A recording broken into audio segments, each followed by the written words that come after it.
अस्सलामुअलैकुम, welcome back to my YouTube channel. कैसी है मेरी प्यारी बहनें? उम्मीद है ठीक होंगी।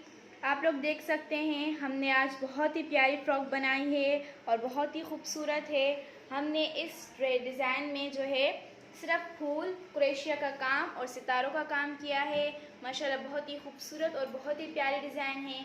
सेम यही काम हमने इसके आस्तीनों पर भी किया है। बहुत ही ज़बरदस्त जो कि लुक आ रहा है। बहुत ही प्यारी और बहुत ही कंफर्टेबल ड्रेस है। ये लुक में तो हैवी लग रही है लेकिन बहुत ही ज़्यादा इजीली आप लोग पहन सकते हैं। और एज अ फ्रॉक स्टाइल हम लोगों ने इसके साइड से चुनट लगाकर और उस पर भी ये फ्लावर्स लगाए। माशाल्लाह बहुत ही प्यारी फ्रॉक है। आप अपनी किसी भी छोटी सी लड़कियों के हिसाब से भी बहुत अच्छी फ़्रॉक है और जो भी पहनना चाहती हैं उन पर बहुत ज़्यादा सूट करेगा। उम्मीद है आप लोगों को ये डिज़ाइन बहुत प्यारी लगी होगी।